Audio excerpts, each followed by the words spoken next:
Dr. Tersia Oosthuizen.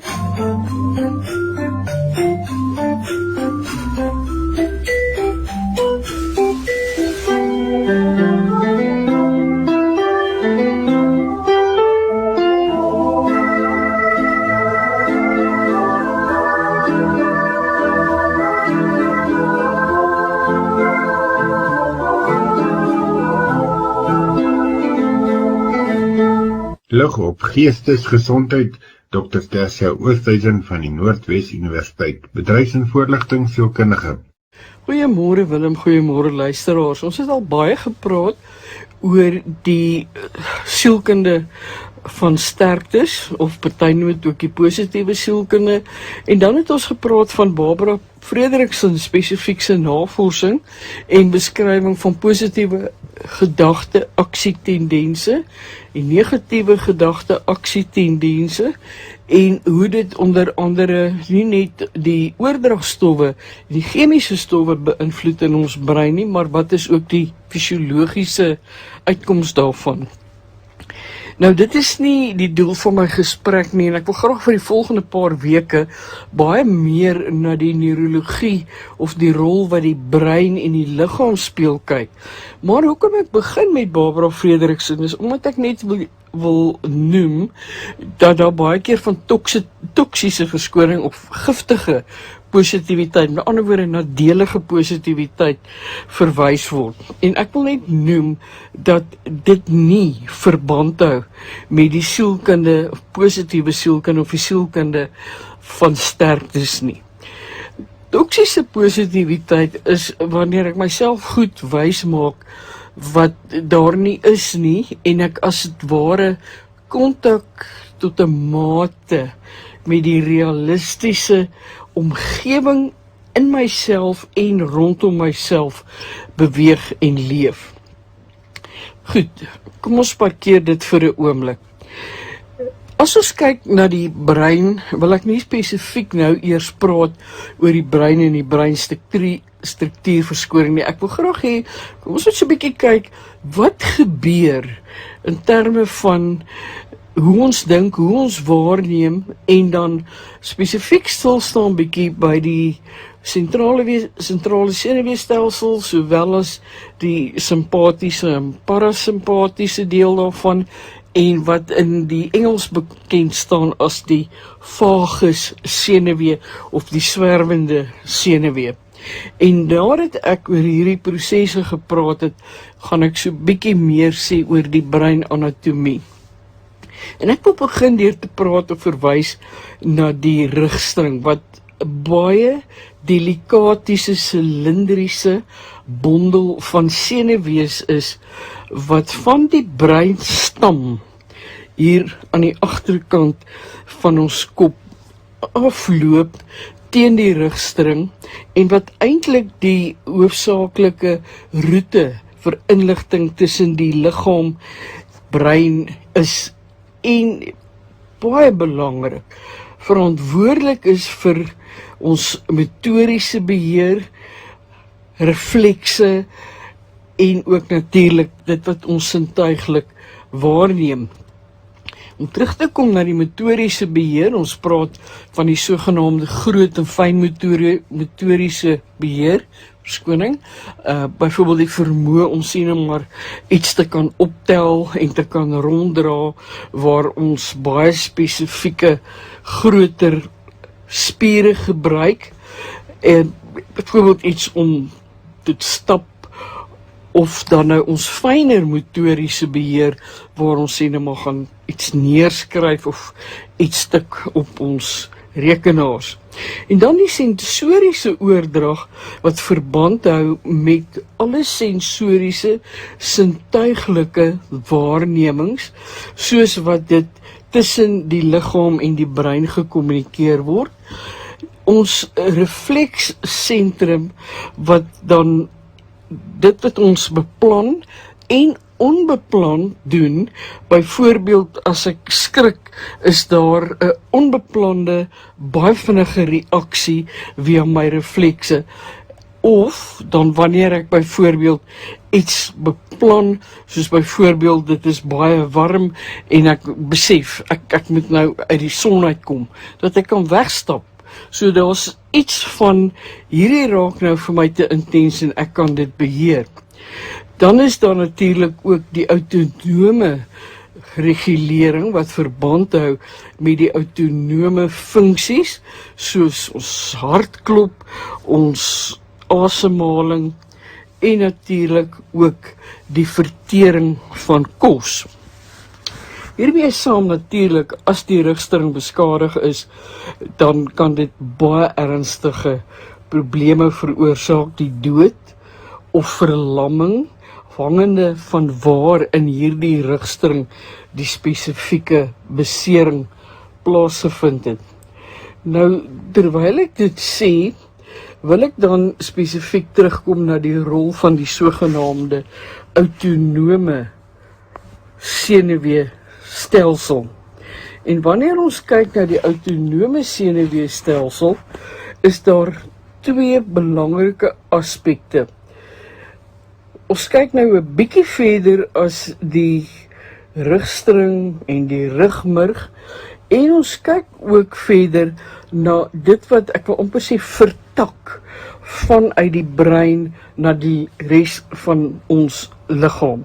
En daar praat ons van die autonome senuweestelsel wat uit twee spesifieke stelsels bestaan verder, die simpatiese en die parasimpatiese. Baie dankie, Tersia.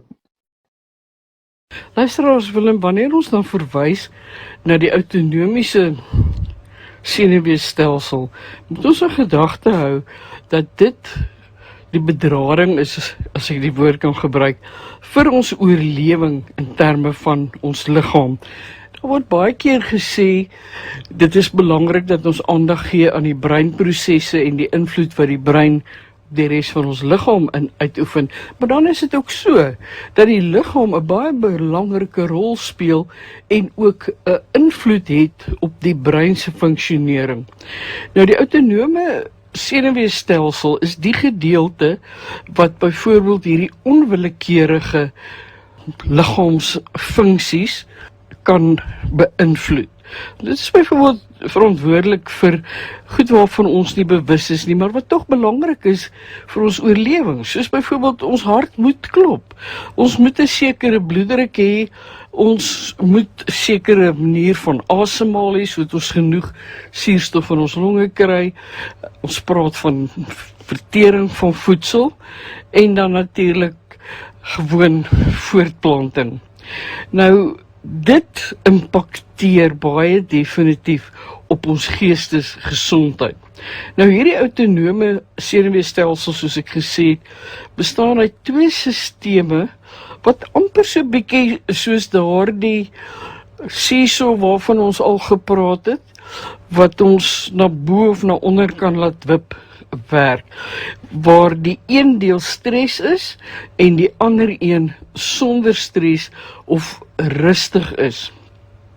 Nou hierdie twee sisteme, die parasimpatiese en die simpatiese, werk baie nou saam in terme van ons interne funksionering en hoe ons vanuit ons interne funksionering dan ook ons omgewing waarneem. Met ander woorde, as ons in ons parasimpatiese sisteem gedeelte is, as ek dit so kan uitdruk, dan beteken dit ons is meer ontspanne, ons is rustiger en ons sal nie sommer iets as 'n dreigende situasie sien nie, want ons is nie in 'n stresvolle, reaktiewe, ek gaan nou reageer posisie nie. Ons is in 'n rustende posisie. Hierteenoor is die simpatiese staat dit wat die fisiologie baie ernstig kan beïnvloed. Wat kan veroorsaak dat ons hartklop verhoog, ons spiere trek saam, dit raak gespanne, ons liggaam begin mobiliseer vir hierdie sogenaamde veg of vlug reaksie. Met ander woorde, 'n baie natuurlike, onmiddellike reaksie van ek moet myself beskerm of ander of wat ook al om te oorleef. En dit is wat ongelukkig gebeur wanneer ons voortdurend in stresvolle situasies is, dat ons altyd in hierdie reaktiewe staat is, waar ons as het ware sukkel om uit te kom en dat dit veroorsaak dat ons die hele tyd hierdie gereed maak om tot aksie oorgaan beleef en dat ons nie werklik kan afskakel en kan ontspan nie.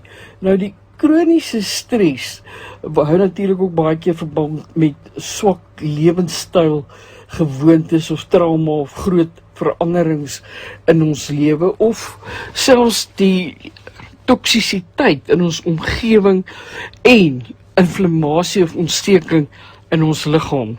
Nou terwyl ek dit sê, en ek gaan volgende keer meer spesifiek hieroor praat, die parasimpatiese is byvoorbeeld die gedeelte wat wanneer ons in 'n rustende staat is, die afskeiding van spoeg sal bevorder, terwyl die simpatiese wanneer ons gestres is, ons mond sal laat droog voel. Die parasimpatiese sal ons hartklop verstadig, terwyl die simpatiese dit sal verhoog. Daarvan sal ons ook agterkom dat die parasimpatiese, wanneer ons rustend is, haal ons gemakliker en vryer en beter asem, terwyl in die simpatiese gedeelte, as ons gestres is, haal ons vinnig en vlak asem. Dit is ook die parasimpatiese gedeelte wat ons vertering bevorder, terwyl die aktiwiteit in ons verteringsstelsel baie sterk beïnvloed word negatief in die simpatiese stelsel, en dan natuurlik uit die aard van die saak hou dit uiteindelik verband met hoe die res van ons liggaam funksioneer. Goed, terwyl ek dit nou sê, wil ek ook die volgende sê. Ons moet in gedagte hou dat dit ook nodig is, as ons kyk na hierdie simpatiese en parasimpatiese, hoe funksioneer ons in terme van wat maak dat ek tog dan uiteindelik kan funksioneer.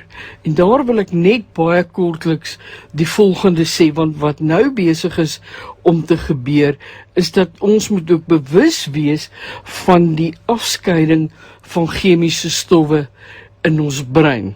En wanneer ons hierna kyk, en dit is wat ek julle almal met wil laat, onthou die chemiese stowwe wat ons laat goed voel, die dopamien, oksitosine, serotonien en endorfine. Dit beteken ons moet, waar ons onsself bevind, omsien na ons liggame. Ons moet kontak hê met ander mense. Ons moet sorg dat ons ontspan en dat ons ook iets doen waar ons die plesier in die lewe kan ervaar. So, kom ons fokus net 'n bietjie op hierdie paar aspekte vir die week, en volgende week praat ons dan meer spesifiek oor die vagus of die swerwende senuwee en hoe dit hierdie simpatiese en parasimpatiese stelsels beïnvloed. Dit was dan Dr. Tersia Oosthuizen met lig op geestesgesondheid.